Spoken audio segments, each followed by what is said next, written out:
Oh, I feel a rant coming on.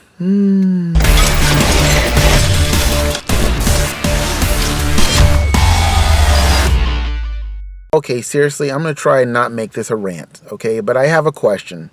And the question is simple. How much is enough for you? Now, I look at the black community. I look at the Native American community, which is a sad, sad story. It really is. But I look at the homosexual LGBT XYZ community. And I look at all of these different groups that have adopted this spirit of give me what's mine or give me what's owed me. This entitlement kind of vibe that they have, like you owe me something.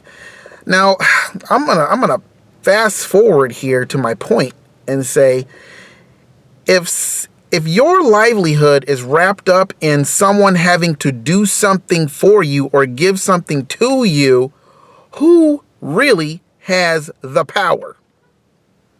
Seriously. I remember Chris Rock said, he made a joke, and it was the most profound joke though. He was like, Shaquille O'Neal ain't wealthy. He's like, Shaquille O'Neal is rich. It's like the man who is wealthy is the one who's writing Shaquille O'Neal's check. That's the wealthy guy. You know what I'm saying? So I'm thinking like all these people out in the world that are saying like they need other people to do something for them. You know, we're gonna hire Barack Obama to fix this mess that President Bush got our country in. 8 years of Bush did it. Barack Obama got into the office because he was the visionary, great leader who was going to implement his awesome ideas that was going to take America to this transformational, awesome place. And you know what? He did. The only problem is the past 8 years has found us worse off, particularly the black community, but all the United States has found us worse off than before he got into office. So what are you going to do? You're going to blame the last 8 years of Barack Obama on President Bush too? I mean, I can go off on that for a while. But the fact of the matter is the black community is actually worse off. So you got a black president in office and you're actually worse off as a community. So what are you going to do? What are you going to do? How much more do we need as a black community? Also, you've got the homosexual community going around waving their banner for years now saying, accept us, accept us, accept us. Well, what are you going to do? There's going to be a ton of people out there that do not accept you. What are you going to do? And there's just tons of groups out there like that. And not only that, the group only represents the individual heart, right? The heart that says, I'm not getting what I want. I'm not getting what I deserve. I'm not getting the respect due me. So I am going to bang on your door. I'm going to write my petitions. I'm going to, lobby my congressman to give me what I want. It's like, well, wait a second. What do they have that belongs to you that you so desperately need? And then the truth of the matter is, are you the Shaquille O'Neal in the situation? Or are you the check writer of Shaquille O'Neal in this situation? You see what I'm saying? I'm just using Shaquille O'Neal, that joke that Chris Rock did as an example. But it's like, who has the true power here?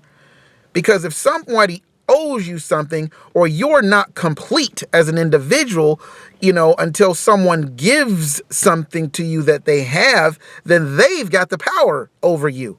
And you can parade all you want to, but it's like, if that person has the power, they have the power. I'm here to tell you it's a lie. God is the only one that has the power. He's the one that's got the ultimate power, right? And you need to check yourself before you wreck yourself, because you're already wrecked. if you think that you're going to go to somebody else and have them give something to you. I mean, now think about it. If that person truly has that kind of power, even if it was given to you, whatever this, acceptance or income equality or whatever it is you think that they're going to give to you, don't they also have that power to take it from you as well? You see what I'm saying? You got to think about what you're asking. Think about what you're pursuing. Think about what you're trying to get other people to do for you. Okay? Because when it boils down to it, the truth of the matter is, if it's a matter of self-acceptance, you just have to accept yourself for who you are. But even if you accept yourself for who you are, does God accept you for who you are? Talking to the gay community out there. If it's a matter of income equality, let me tell you how income works. People work their butts off. They produce a product or a service that other people want. It doesn't matter whether you're black, white, Mexican, Chinese, gay, straight, whatever. If you produce a product or a service that people want, people are going to pay for it, and therefore you get money. Okay? Now, are you going to get to a point where you start working and producing something? You're going to get an education, a real education that's going to make you valuable enough for someone to hire you so you can start making money, so you can add value to the situation. So that, man, you will do so well. I want to hire you to help me. You going to do that? Or are you just going to sit back and, I'm going to wait for another Bernie Sanders or Hillary Clinton to come along and give me promises that they're never going to fulfill, ever. I mean, isn't that what Barack Obama did? He was the promised man. And look at what happened. Black community is worse off than historically worse off than they've ever been.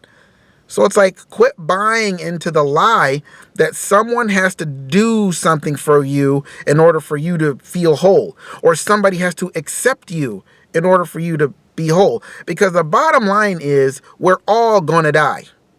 That is beyond debate. No one's going to debate me on that. Well, maybe we will, maybe we won't. I don't know. No, there's no debate. You're going to die. Okay? And then what? Are you going to be found in right relationship with God? Because it doesn't matter how many Barack Obamas you elect. It doesn't matter how many, triangular rainbow parades you have. It doesn't matter. If you die without Jesus, you're in trouble already. You see what I'm saying? And not only that, but it's knowing God is what's going to give you your best life right here. When you say yes to Jesus, eternal life starts right then at the moment you say, I do. And then you get to receive of all that God is, and you got to let him father you. You got to let him walk with you. You got to let him change you. You got to let him correct some things. But he's going to lead. The only thing he can do is lead you into good, because he is good. The only thing he can do is to lead you into life, because he is life. The only thing he can do is lead you into truth, because he is truth.